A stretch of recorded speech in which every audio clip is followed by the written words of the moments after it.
going to be the biggest changes in our homes by 2020? Will the house of the future protect the environment? And what new technology do researchers think we'll be living with? Well, we've been talking to some of the people who've been thinking about the home of the future. Christine McNulty. I started the Home of the Future project to find out what people will want from their homes.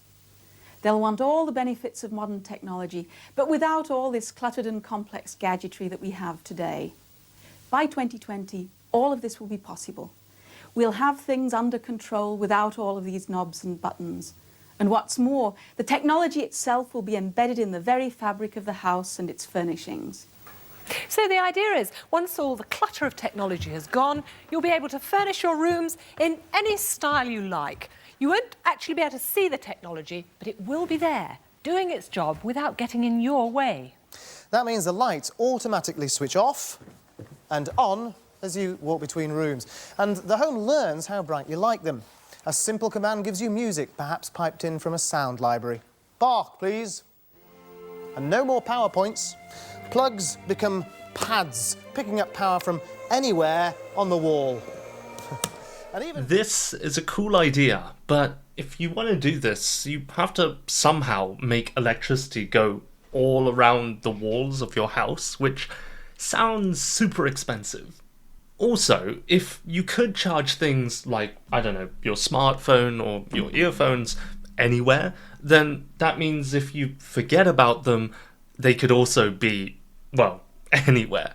But because we only have plug sockets in certain places in our home, that also means that generally our devices must be somewhere close by. And even windows will take an active part in the home, according to another researcher, David Button. This is today's glass technology, whereby combining thin transparent coatings with ordinary conventional glass, we're able to change the performance of the glass. We can diffuse the glass for privacy, and with other coatings, we can control the glare and the solar radiation. In other words, we can vary the performance of the window.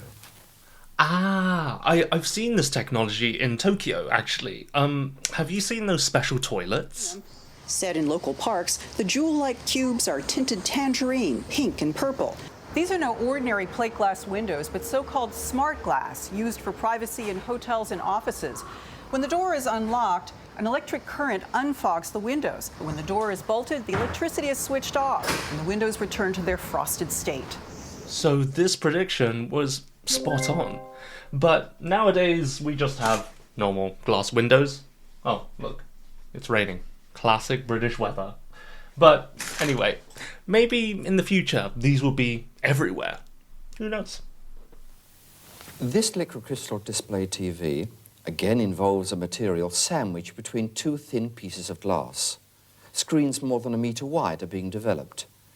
These systems depend on light passing through the glass.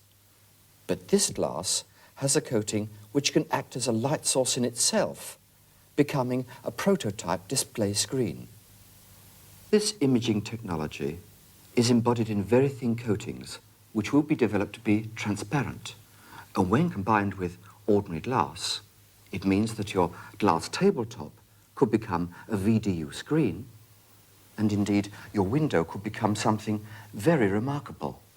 Okay, so video touchscreens, for example, in the table. These are possible, but I think they're still a bit too pricey for most people. However, some very creative people have used projectors instead of a TV screen.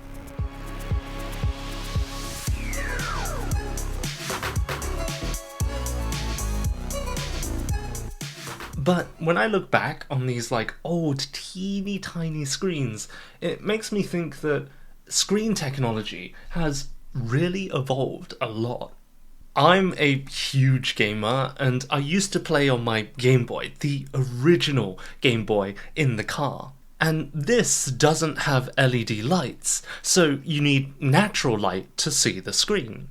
I vividly remember my parents driving me home late at night and using the light from the passing streetlights to see what I was playing. And the first touchscreen device that I got wasn't a smartphone, but actually a Nintendo DS.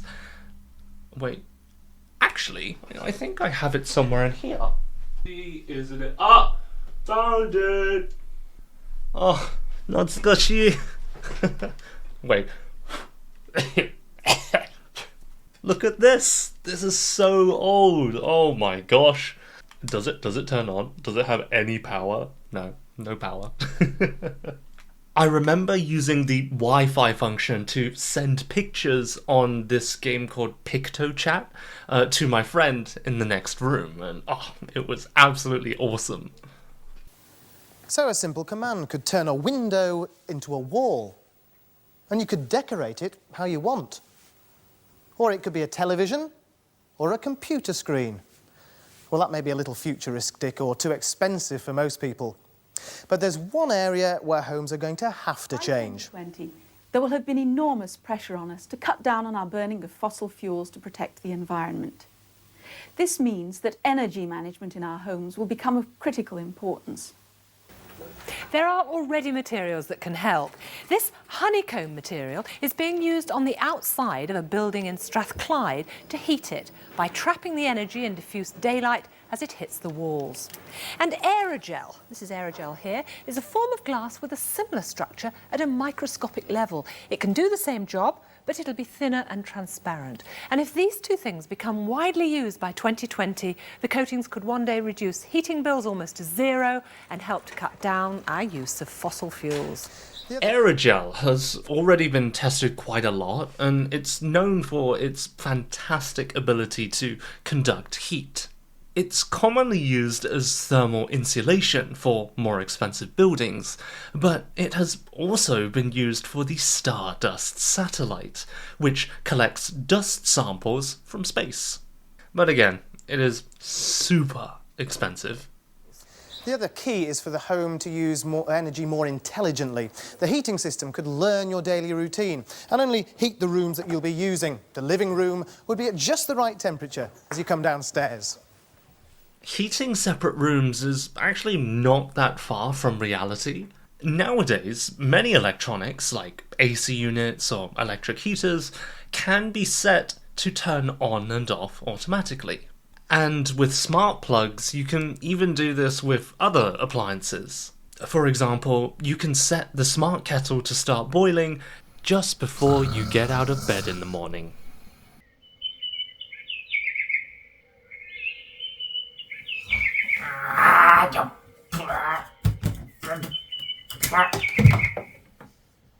The people who are already planning the home we'll be living in 30 years assure us that we can take as much or as little of this technology as we like. The crucial point is that there'll be no single home of the future, there'll be millions of different ones.